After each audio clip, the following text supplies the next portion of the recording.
Hello, everybody, and welcome to another episode of Second Breakfast, the part of the podcast for players craving another helping of cards.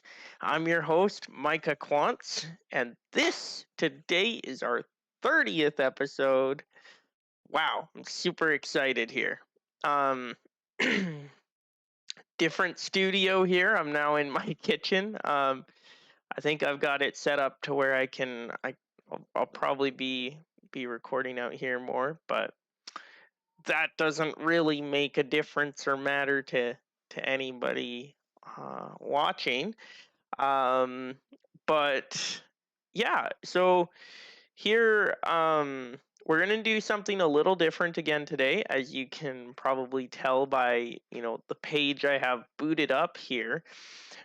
Is not our typical Dragon Cards page. I have the FFG official page for this game loaded up here, and the reason I have that loaded up is, as you know from the title of this video, I am putting together today a buying guide.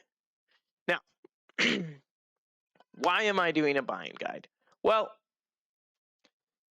we do already have a buying guide, a card talk buying guide that Dave did put together, and it's a good buying guide. It's a great buying guide. It's probably better and more well produced than the buying guide that I'm going to bring to you today. However, the buying guide that he did put together is unfortunately a little bit outdated at this point. And so what I mean by that is it was the buying guide he made was put together a number of years ago, and before any of this revised content ever came out or anything. So um, the buying guide that he made, well, good, is a little bit outdated, and I just wanted to make a bit of an updated buying guide for new players, as well as my own buying guide, because I'm gonna have different opinions and thoughts on where and what a new player should buy. I'm gonna have different thoughts than Dave. So let's jump right into it here. We're just gonna do a yeah, hopefully a helpful buying guide that hopefully you can get a better grasp on what all this game has to offer, because there's a lot of content out there. It's hard to know necessarily, if you're new to the game, jumping into the game, what all this content is. And the revised content,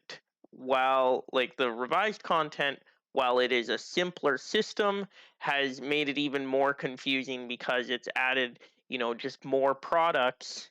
um and it's hard to say, uh you know it's hard to figure out what all these products are. So we're gonna hopefully guide you through your journey into buying into the Lord of the Rings, the card game. So for the first half of this video, I'm gonna talk a bit about just all the different types of products there are.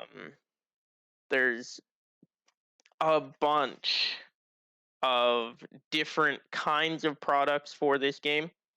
I'm just going to walk through very quickly, what each of them are, what function they serve in your collection, what place they have in the collection.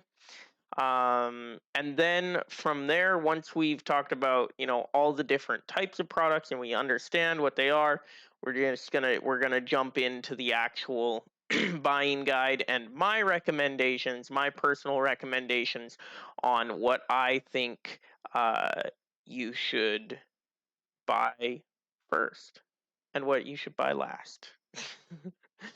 um some of it is up for debate, but for the most part, I think I think it's a I think the buying a buying guide is kind of generally agreed upon by the community, and you'll see what I mean. Like, obviously, so you obviously want to, there's some really obvious stuff. You want to start with the core box, and you want, so I've tried to stick with more of the obvious stuff in my recommendations, and leave you some freedom to kind of choose, make an informed decision for yourself at some points during the buying guide. But so let's get into it, the types of products that there are. And so this is why I have this page up for us right now.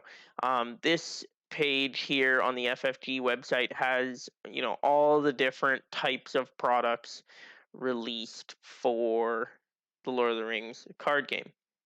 So let's start by talking about the old release system. So, if you don't know, the game started out in 2010, and somewhere around 2018, 2019, the game took a pause. They stopped printing content for the Lord of the Rings card game.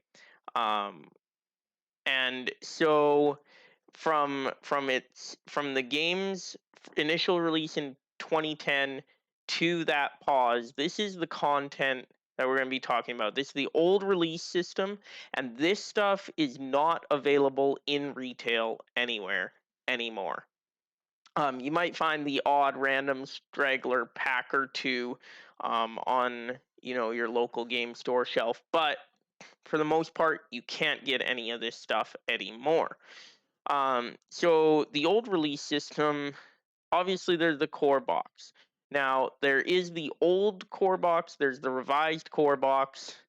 Don't ever get the old core box anymore. Get the revised core box. I'm just gonna dismiss the old core box completely. I actually personally don't have a revised set, but I have several old core boxes. And the reason for that is the core box had, one copy of some cards, two copies of some cards, three copies of other cards.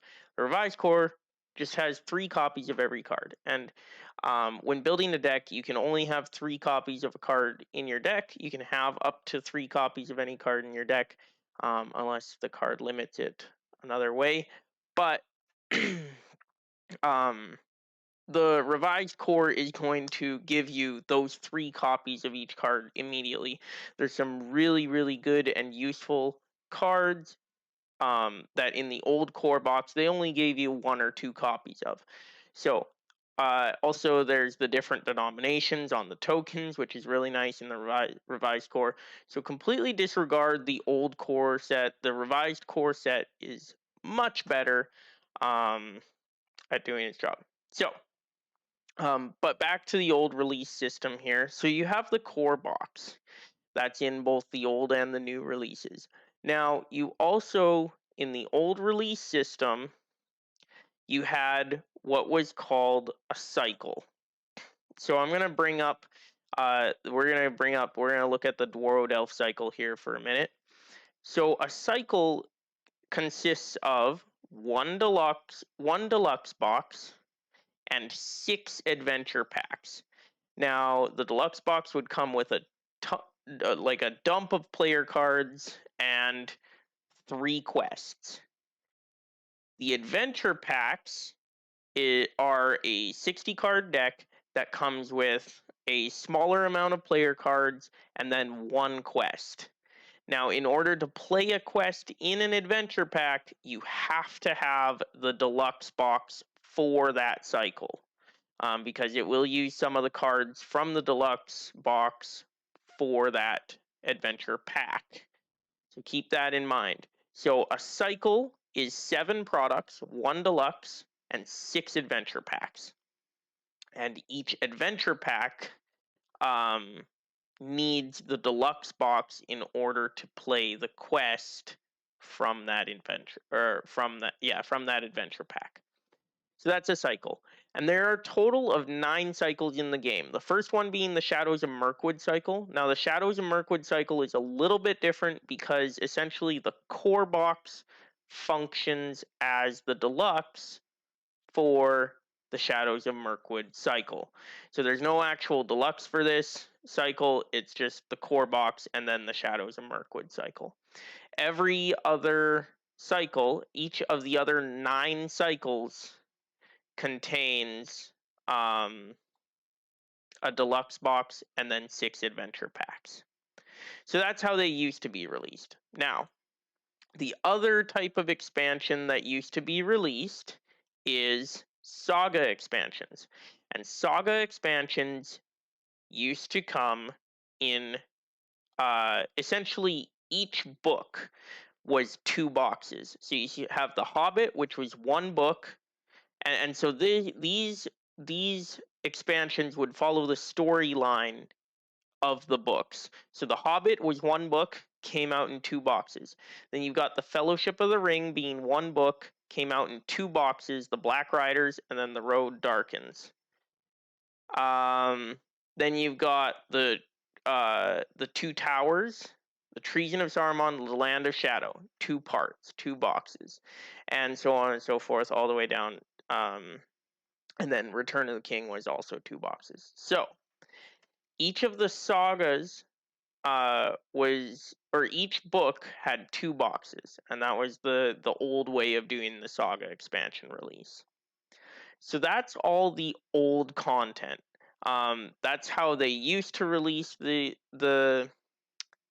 expansions for this game, and that's how you'd get them.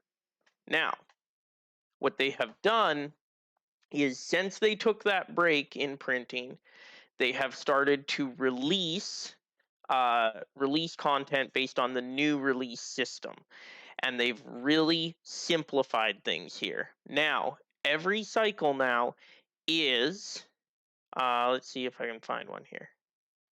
Repackaged expansions. Here we go.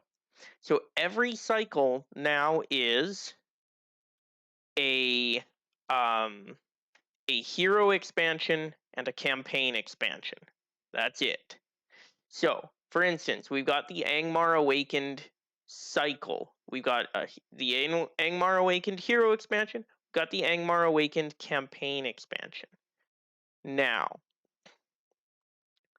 how they used to look is, this is the Angmar Awakened cycle under the old release system. A deluxe box, 6 adventure packs. All 7 of these expansions are contained within these 2 boxes now. Now, these ones aren't a part 1 and part 2. The hero expansion contains all the player cards from the Angmar Awakened cycle. So that's all the cards you put into your deck to fight against the quest. The Angmar Awakened expansion contains all the quest cards, all the cards that you are going to be playing against, right? So the campaign expansion contains those quest cards, the encounter cards that are fighting you, right? So this expansion contains the 9 Angmar Awakened quests, the 3 from the deluxe and the 6 from the adventure packs. And then the hero expansion contains all the player cards that cycle had. So they've also released the Dream Chaser expansion in that cycle in this way. They've only done 2 cycles where they've done this type of release so far. They may do more, but we'll see. But that's how they are releasing these now. And then the Saga expansions, they have started to release differently. The Saga expansions are now a release. There is the Fellowship of the Ring is 1 box. So how they used to be is, this was the Fellowship of the Ring split into 2 boxes. They've combined both of those boxes and put it into this Fellowship of the Ring box. And then the 2 Towers, same thing, is this Treason of Saruman and Land of Shadow box combined into the 2 Towers Saga expansion. So that's the new release system. There's campaign boxes now, hero boxes, and saga boxes. The other type of product they have released under the new release system now is and I really want to talk about these starter decks. These 4 starter decks that they have here. These are various player cards based around a certain theme that have been pulled from many different cycles into one deck. So the Dwarves of Durin has a bunch of dwarf cards and cards that work well with dwarves, pulled from all kinds of different, from all different adventure packs and deluxe boxes into this deck. And I have a little chart here that shows. There's a little chart here that shows basically the number of cards that were pulled from each cycle to make the player deck. So the 11 player cards from the Shadows of Mirkwood cycle are in the starter deck. 17 from Dworodelf, 21 from Against the Shadow, 27, which is 25% of the player cards in the Ringmaker cycle are in the 4 starter decks. So that's the starter decks. It's just to kind of give you a jump start on and give you some of the highlights of the card pool from various different expansions. Just give you a quick influx of player cards to help you fight some of these tougher quests. So, that's the new system. So we've got the old system. We had deluxes, APs, adventure packs, and saga expansions, but small saga expansions. In the new system, we have campaign expansions, hero expansions, and saga expansions, big saga expansions. So they've greatly simplified the system, which I think is really quite good. Now, moving on, we have what I consider to be the kind of collector's items. So these are expansions that have been released from the game for the game, but they're different from the mainline expansions. The mainline expansions are the stuff we have already talked about. The old release system, the new release system, those are the mainline expansions, is the cycles and the sagas. Those are the mainline ones. Now, the other ones that they have released are scenario packs, and I don't believe, are they here? Standalone scenarios, yeah. Scenario packs. So these are standalone scenarios. None of these give you player cards, which with the exception of the Hunt for Dreadnought gives you 1 player contract. But other than that, none of these give you player cards. It's just a standalone quest that you can play against. And these are self-contained. You don't need any other deluxe or any other box to play against these. These are just standalone quests to play against. They don't contain any player cards, though. Then there are, in this same category here, there's these custom scenario kits. These essentially allow you to really customize the encounter deck you're fighting against. They have an option for competitive play, which is kind of interesting. I haven't played around with these too much, but you can kind of mix and match to make your own encounter decks. And they have a bunch of encounter cards and quest cards that you can choose from to make up your own quests, kind of thing. So there are those. Yeah. And then, yeah, so there's this. So those are essentially the scenario packs. They don't give you player cards, just give you a quest to play against. Again, those ones, all of those scenario packs, they are out of print. They are not in print anymore. They're not currently available in retail. All that is currently available in retail is this revised core set and the starter decks and the repackaged expansions. This Dark of Mirkwood pack, just a little aside here, this is essentially a scenario pack, just like these ones down here. This Dark of Mirkwood one is a scenario pack. It just comes with 2 quests instead of 1. That's the difference there. And then these repackaged ones, the Angmar Awakened cycle, the Dream Chaser cycle, and then the first 2 books, the first 2 saga expansions, Fellowship of the Ring, Two Towers Saga. That is all that is currently available in retail. So these custom scenarios, so the scenario packs, custom scenario kits, they're not available in retail, and they only are quests to play against. Moving on, there is another kind of product here. This is called the Nightmare decks. Now, every quest has a Nightmare deck that corresponds to it. So you're obviously going to need that adventure pack or that deluxe, or you're going to need that the cards from that cycle to be able to play these Nightmare decks. And basically, the Nightmare decks have new cards in them that you're going to. It's essentially a brutally difficult hard mode, right? So you're going to take out some of the cards from, let's say, for example, I want to say Encounter at Amon Din, the Nightmare deck. So what I would need is, because the quest this is a Encounter at Amon Din is an adventure pack.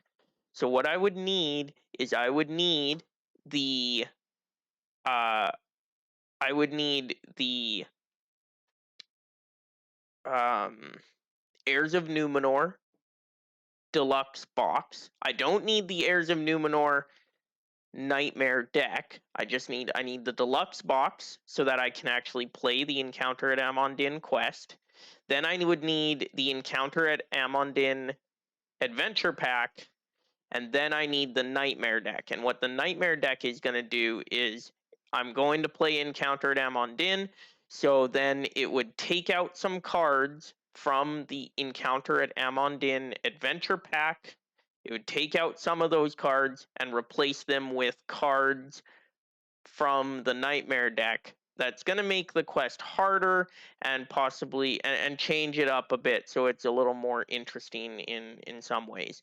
Mainly, it's going to make it, for the most part, these Nightmare decks are just going to make your quests harder. It's going to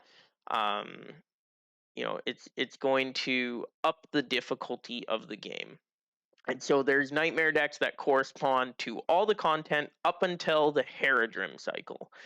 And then from the so the last 3 cycles don't have Nightmare decks. But other than that, there is Nightmare decks for everything.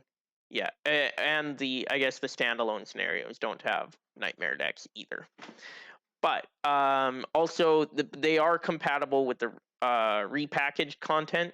So if you do have the Angmar Awakened campaign expansion, you are going to be able to play this Lost Realm Nightmare deck, the Waste of Eriador, Escape from Mount Graham, all of these quests, Battle of Carn-Dûm, Dread Realm, Treachery of Rudar, all of these, you are going to be able to play in Nightmare mode if you have that Angmar Awakened campaign expansion. But again, these ones are not available in retail, so you can't get Nightmare decks in retail anymore. They just stopped reprinting them, actually, like a month or 2 ago. And then there are, and I'm just going to mention this briefly because they're very much a collector item, is alt art hero cards. So Fantasy Flight officially released, um, kind of one alt art hero alongside each of these standalone scenarios. These can go for crazy amounts of money on the secondhand market because they are a very rare collector's item. Um, so, something like an alt art Celeborn can go for, up to, 500 plus, right? So these are very rare kind of collector's items that can go for lots. Some of them will be, more in the $50 to $75 range, but some of them are a lot more rare and will go for a lot more. So there's alt art hero cards, and then there's playmats. And I mean, as with any game, there's playmats. And I don't know that there's too much more to say on that, but there are playmats available for the game that were officially printed by FFG. Now, let's talk about the last piece of content that I want to talk about here before we get into my recommendations as to what you should buy. This project here, a long extended party. Now, there are tons of there's a ton of print and play content, fan created content for this game.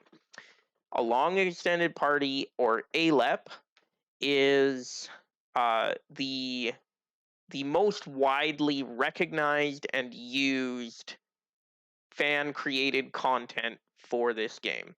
And I play ALEP. I use ALEP. I love ALEP. I love what they've done. Um, and I really enjoy the ALEP content, but there is also other fan content out there, and so the other way to get content for this game is print and play.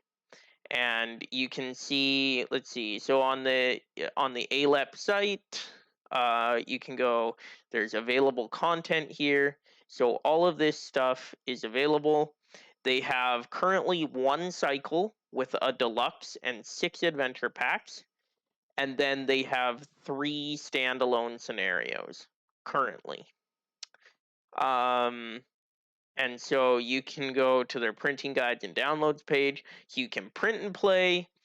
So you can this is all free stuff that you can download. You can just print it off. You can play with it, or you can also there is a guy on the Facebook group that every once in a while he organizes a group buy for ALEP content. So and other fan created content as well, not just ALEP. There's also, so he works with a company in Poland called MB Print, and he makes that easy to order. Basically, when you see that group buy come up, you're going to follow his links and stuff, and it's a very easy system, a very easy process of just adding what you want to your cart, and then they'll print it. It's very well done, very professionally done, quite good quality uh, cards, and they'll print it, and then they'll just ship it to you. So it's really like a regular store. Now, it is a little bit more on the expensive side of ways to get content, but it's nothing unreasonable. Um, so if you want to go that way, you can get these professionally printed and have more content to play that way. So and there's more than just ALEP. Like I said, like there's ALEP, it's a long extended party. It's all available on this site here, but other websites, other people have created fan content. You can go look around for that on Board Game Geek in the files section. There's a ton of other content as well. People have produced and stuff. So you can go looking for your own print and play content. But ALEP is the most the most officially structured and the most official unofficial fan created content for the game. Definitely check ALEP out. It's it's quite good. It's quite good. Now we come to the part where we've kind of covered all of the content in the game. So you have the old release system with the deluxes and adventure packs, and then the sagas.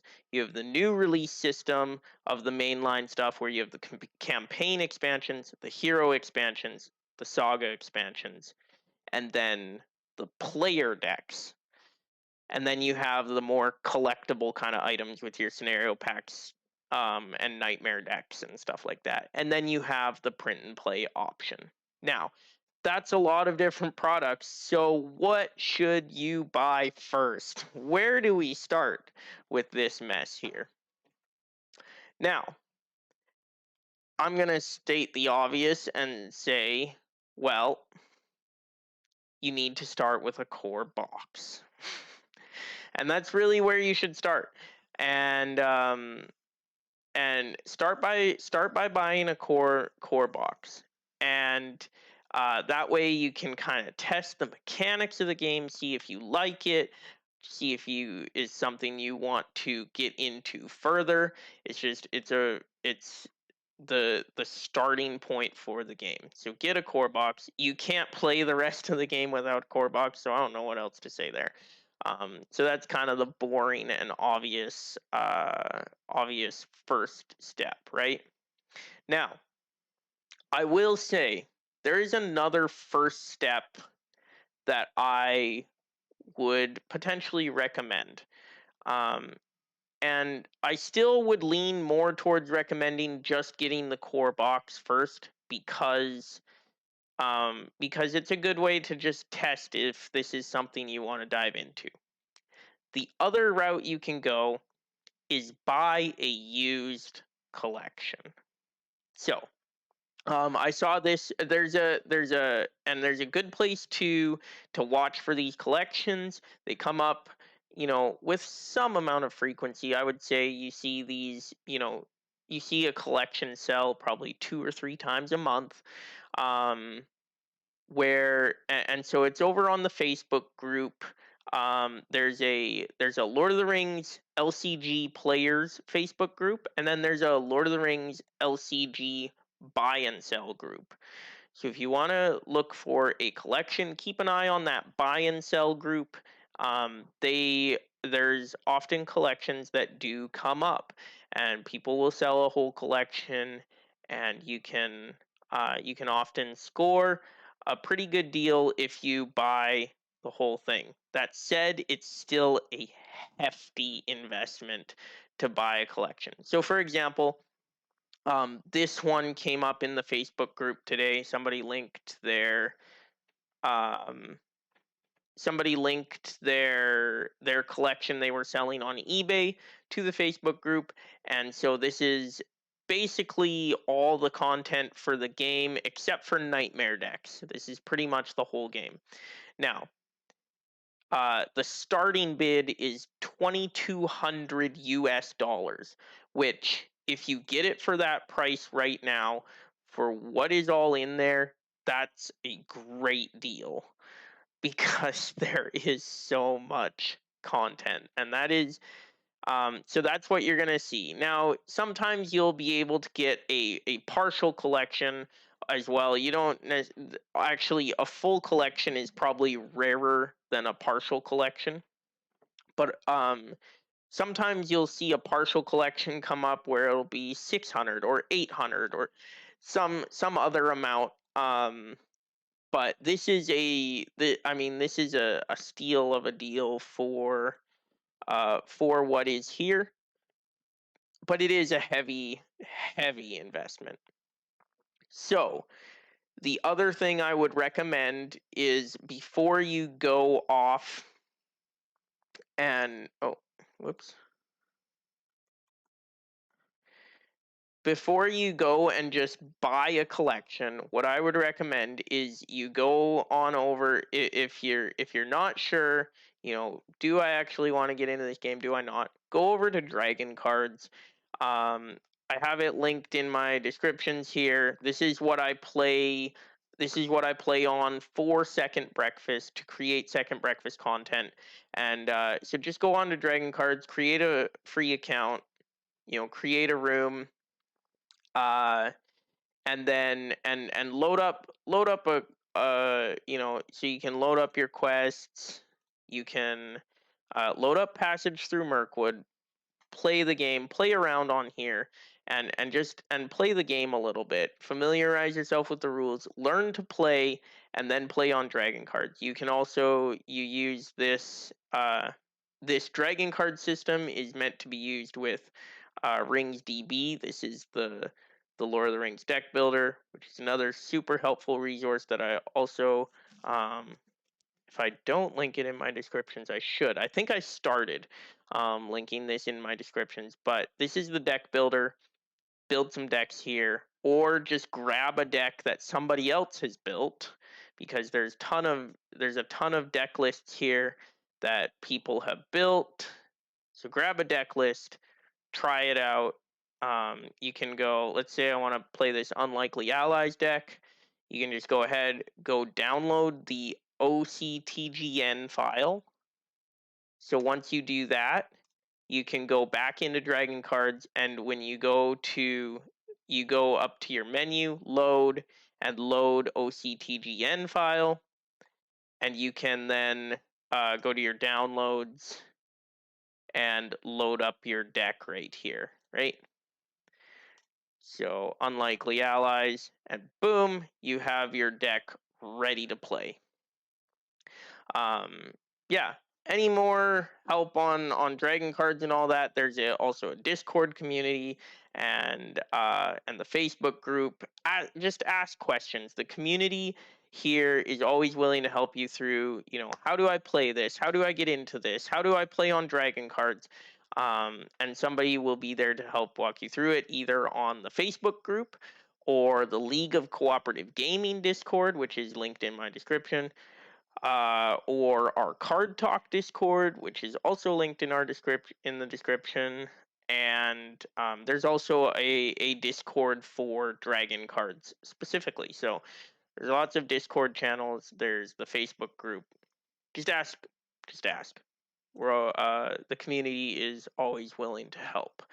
Um, so yeah. So what I would recommend is, before going and dropping, over $2,200 on a collection, you play around a bit in Dragon Cards and see if this is something um, that you really do want to get into. So I would recommend that. But then, yeah, so to start, you're either going to want to go with a core box, or you're going to go the other way and just go big collection, get a bunch of stuff right away. And that will be the cheapest way in the long run. If you are going to be buying a bunch of expansions anyway, then that is the cheapest way, most cost-effective way to get into the game. Um, Obviously, if you buy a complete collection, this is where my buying guide, or a complete or incomplete collection, this is where my buying guide stops for you, because depending on what's in the collection, you're going to be wanting to expand and buy in different ways and buy different things. So for the rest of this video, let's just assume that you just bought the core box. You just bought the core box. You've tried it out. You've played around with it a few times. You really like it, and you want more content. Where do I go from here? What is the next best purchase after the core box? And here's where my recommendations for you leave you a little bit free to choose. My first recommendation is the Angmar Awakened cycle. Get the hero expansion.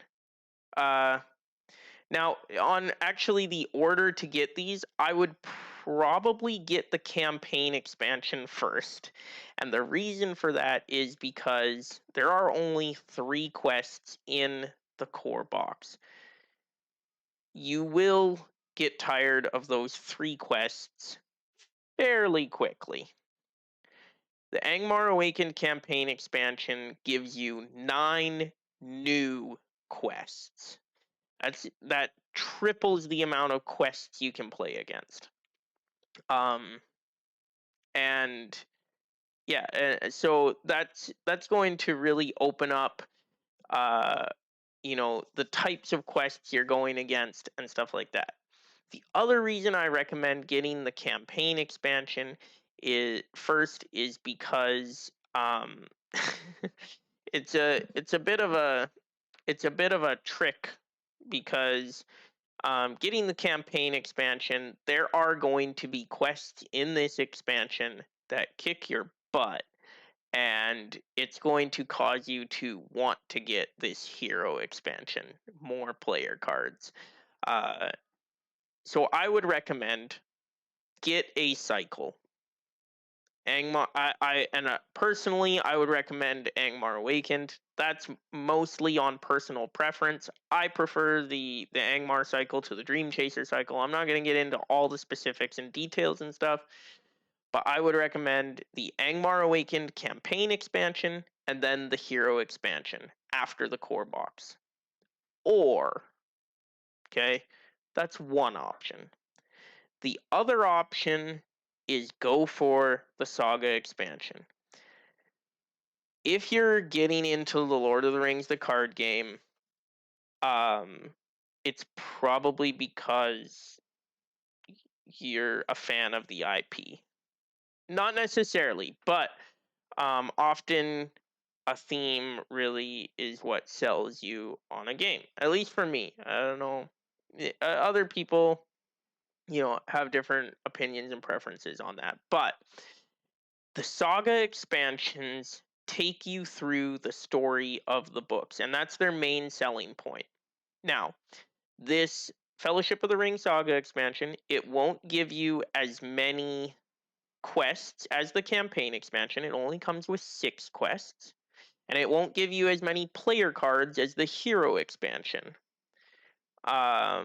But it does give you both quests and player cards together in one box for the same price as the campaign expansion. So it's kind of a good in between to expand in both ways. You can expand your quests you're playing against, and you can expand your card pool. This Fellowship of the Ring one is basically going to give you hobbits to start to play with. It's going to give you hero Gandalf. It's going to give you a lot of really good, solid, and interesting player cards, and it's going to give you the quests to play out the events of the Fellowship of the Ring, which is really cool. And so I would probably recommend going Saga instead of the cycle route first, but you do what you want. um, so after the core box, I would recommend Fellowship of the Ring Saga, possibly even just go right to the Two Towers Saga expansion immediately after that, and then go for the cycles. And I would recommend Angmar first, and then Dream Chaser. So that would be the order I would personally recommend: is the core set, Fellowship, Two Towers, Angmar campaign, Angmar hero, Dream Chaser campaign, Dream Chaser hero. And adjust that too for how you're feeling with your card pool. If you're feeling that you're being overwhelmed by quest, get a hero expansion. Now, so if you get a cycle, I would get that cycle, Or if you get sagas, go with both the Fellowship and then the Two Towers. Then before you buy into anything else here, so get one set of 2 boxes from here is what I would do. Get one set of 2 boxes, whether that be a cycle or a saga expansion. Then go get some starter decks. Maybe get them all. Maybe only pick up 2. Maybe pick up 3. Whatever you're feeling. Pick up some starter decks because these will give you some really good solid player cards that you can just immediately add for a low cost. You can just immediately add into your card pool, and this will help you against some of the more difficult quests in these boxes. So I would recommend expand your pool of encounter cards and player cards by getting 2 of these boxes, and I would get just a set, either a cycle or the 2 sagas that are out currently.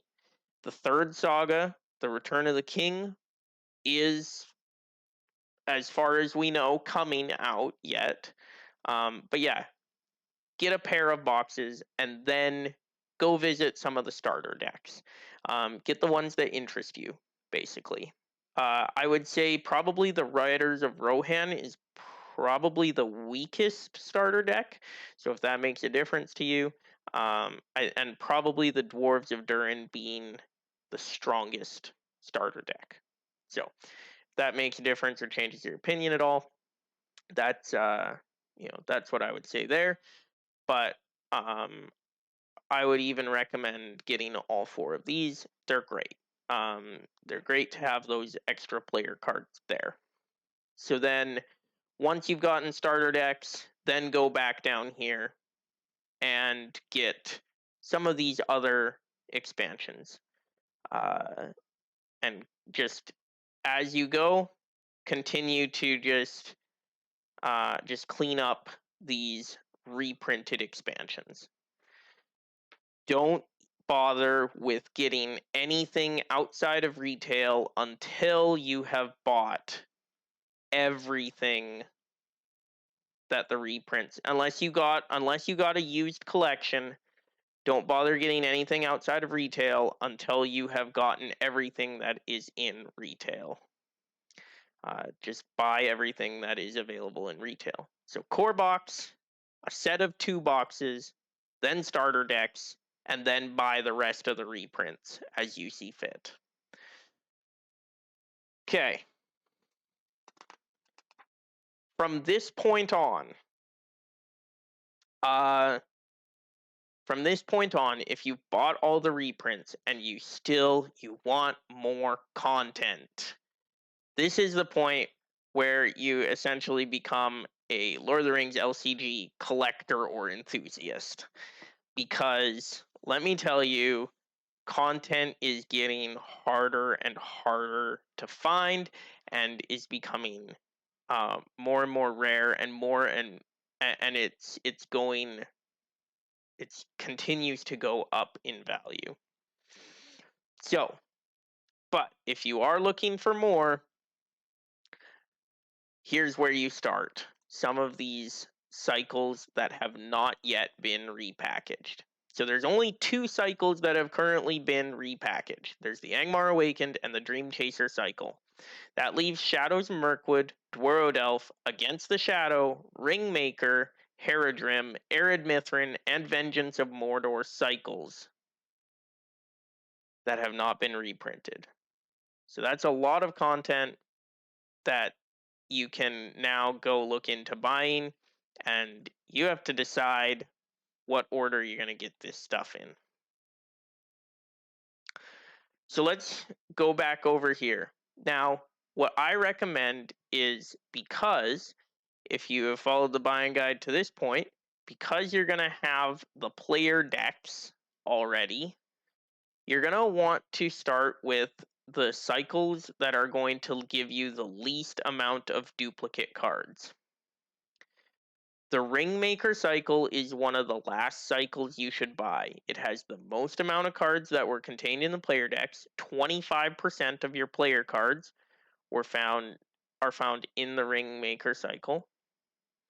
or 25% of the Ringmaker Cycle's player cards are found in the starter decks. And the Ringmaker Cycle is widely considered one of the weakest cycles as far as quests go. And on top of that, it is also one of the rarer cycles to find. Some of the packs, like Antlered Crown, are really difficult to find. So Ringmaker Cycle is low on your priority list. Vengeance of Mordor Cycle is also going to be low on your priority list. Now, there aren't a lot of cards from this cycle in the player decks, but number one, the Vengeance of Mordor cycle is a brutally difficult cycle. It's meant for a full card pool to be thrown against it. Number two, the Vengeance of Mordor cycle is the rarest cycle in the game. Very, very difficult to find this cycle. So don't worry about that one yet. Now, you have the Angmar Awakened and the Dream Chaser cycle. So what cycle should be next? So my recommendations would be currently not the Arid Mithrin cycle. Now the Arid Mithrin cycle is highlighted in green here because we suspect a reprint for Arid Mithrin. It hasn't happened yet, but there are 0 cards from the Arid Mithrin cycle in the player decks.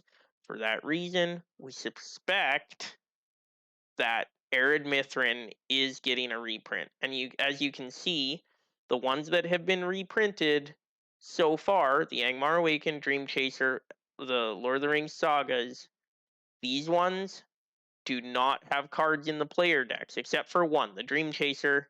There is one card from the Dream Chaser in the player decks. These cycles don't have cards in the player decks, so we suspect the Arid Mithrin cycle is getting a reprint. So I wouldn't go and buy it yet. Hold off on that one. It will likely be the next cycle they reprint, if they do reprint.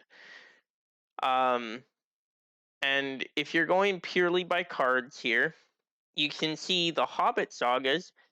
We suspect, again, that the Hobbit sagas are not getting a reprint, at least not anytime soon. However, the Hobbit sagas are very hit and miss on the quests, and they are pretty rare. So my next recommendation would not be the Hobbit sagas. Now, purely by card count, Shadows of Mirkwood would be next on the list. I also don't recommend going Shadows of Mirkwood next. After you bought the reprinted content, I don't recommend going Shadows of Mirkwood. What I would recommend is go either Haradrim or Dwerodelf. Now, Dwerodelf is personally my favorite cycle. Both of these have a relatively low percentage of player cards that were in the player deck, so you're not going to get a lot of duplicates. Dwerodelf is my favorite cycle for quests. Also has a lot of really solid player cards, and it is one of the more common, more easily attainable cycles. It's been around for a long time. It got lots of times to be reprinted, so there's a lot of Dwerodelfs hanging around. I would recommend the Dwerodelf cycle. So that's the Khazad Dûm Deluxe box, and then the 6 adventure packs that go with it. So if you're looking further than retail for content on the secondhand market, I would recommend either looking for the Dwerodelf or the Haradrim cycle. These ones are great cycles with solid player cards, solid quests. The Haradrim cycle is probably better for quests because they're more polished. Dwerodelf can be kind of clunky in the quests, and has a lot of it has a lot of easier quests. So if you're looking for something a little bit easier, Dwerodelf is more the way to go.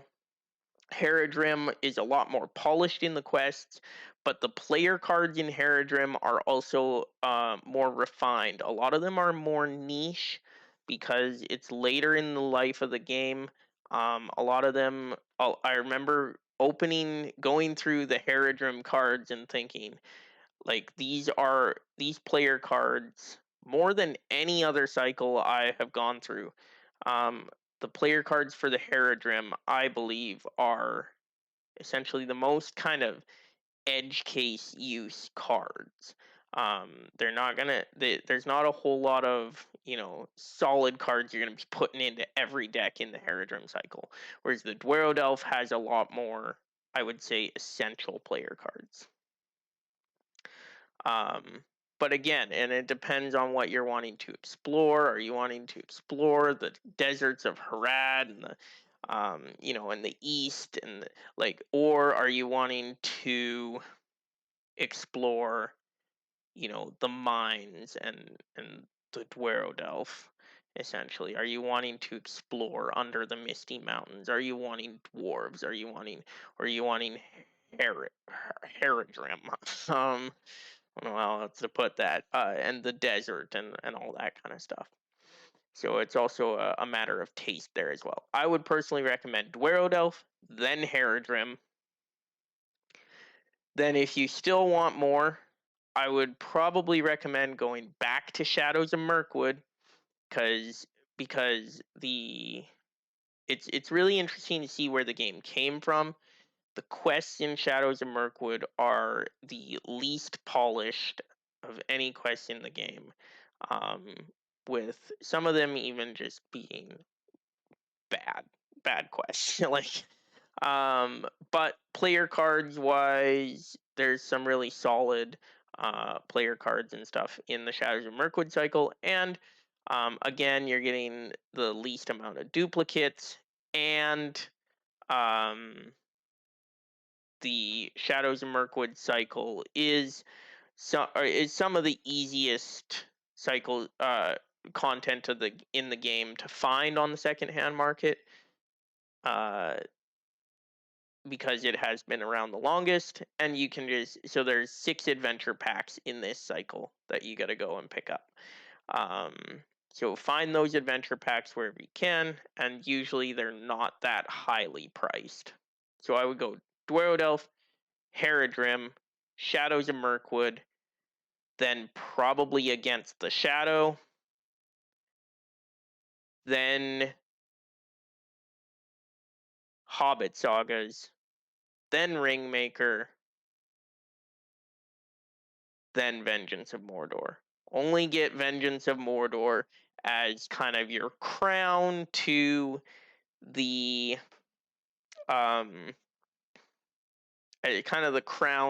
the complete mainline collection. Um, it's a good cycle. It introduces contracts, which I would encourage you to actually proxy contracts specifically from Vengeance of Mordor if you're looking for a little more that you can do with your player cards, because they really change up how you build decks. So I would proxy your contracts long before you actually look at getting Vengeance of Mordor cycle. Just be playing with contracts already. Um, yeah. Now, there was a discussion recently on the Facebook page about the Vengeance of Mordor cycle. It is the rarest cycle and thus the most expensive. You can expect to pay um, even close to upwards of $1,000 for just the Vengeance of Mordor cycle. So this is why, so that actually it was recommended, and it is true that the most economical option for getting the Vengeance of Mordor cycle is to, first proxy it. That's the most economical option. The second most economical option for getting Vengeance of Mordor is to buy a complete collection, sell off all the stuff you already have, and then keep Vengeance of Mordor cycle. So that's where we're at with that. Get the mainline stuff. Don't worry unless you've happened to find some off the cuff good deal on these nightmares and scenario packs. Don't worry about getting them until you've gotten the mainline content, because the mainline content is really where all the good stuff is. And the other stuff is not only is it you get really essentially less stuff, but you also are going to be paying more because all this other stuff is um, even rarer and you don't get a lot of bang for your buck on the scenario packs. So these, what I'm talking about is it as not being mainline content, is the nightmare decks and these standalone scenario packs. Just wait till you've gotten the mainline content. At that point, you're looking at being a completionist now. You move from being a collector or enthusiast. You're now looking at becoming a completionist. And at this point now, it doesn't really matter what order you buy this stuff in because you're probably going to get it all anyway. um, Nightmare decks, yeah, I'm not going to go into detail on what you should or shouldn't buy as far as nightmare decks, scenario packs. Um, the only thing really I want to, I guess, mention would be some of the quests in particular do play really well with nightmare decks. Passage through Mirkwood is a good nightmare deck to pick up. Steward's Fear is a good nightmare deck to pick up. Encounter at Amon Din is a good nightmare deck to pick up. Which one in the Dream Chaser am I thinking? I'm thinking the Temple of the Deceived nightmare deck is a good nightmare deck to pick up. But other than that, they're all also the Dwarrowed Elf ones are in general. Foundations of Stone in particular, good nightmare decks to pick up. And then the nightmare decks for the first cycle are actually good ones to pick up because a lot of these first cycle nightmare decks fix a lot of the problems in the quests, a lot of the problems and clunkiness in the quests in the first cycle. So these ones, the Mirkwood cycle nightmare decks are also good ones to pick up. Other than that, just pick these up as you want or as you find a good deal. Like if you don't have all the mainline content and you see, somebody selling a nightmare deck or a scenario pack for retail or just above retail price what it was at, like go ahead and pick it up because you're never going to see that pack for that price again. Scenario packs often, and it depends on the scenario pack, but they often go for, well, I'd be working in Canadian dollars, but 80 to 100 Canadian dollars, would probably be more like 60 to 75 American dollars. Yeah, and nightmare decks go for a very wide range of prices. But I just got my final part of my collection, my personal collection, was the Road Darkens nightmare deck, and I paid $100 Canadian just for that nightmare deck. So you can expect to be paying a lot for these, and this, it retails $19.95 US dollars, which is probably about 30 Canadian dollars, maybe not quite. So you can expect to pay a lot for these. These are more collector's items, so you're going to be paying a collector's price for them. So yeah, that's, I guess, my guide, my kind of, I hope it's been clear enough But that would be my recommendations for, buying, how to buy the Lord of the Rings living card game content. I really hope it helps to kind of clarify the different types of content there are out there, and what order you should be getting all this stuff in. The big overarching thing is, the big overarching point is, I would strongly recommend that you get the core box. Then after the core box, buy everything you can that is in retail. Then look at the secondhand market to buy up secondhand market stuff, but get the mainline content first. So the cycles and sagas, and then only after that worry about the standalone scenarios and nightmare decks and stuff like that. And if you're really crazy, then look at getting your alt arts and whatever else, because you're a Lord of the Rings LCG fanatic at that point. And um yeah. So uh yeah, the retail products, then the secondhand mainline content, then get secondhand uh collectible content is what I would call it. Those nightmare decks and scenario packs, collectible content. Um, but that's kind of the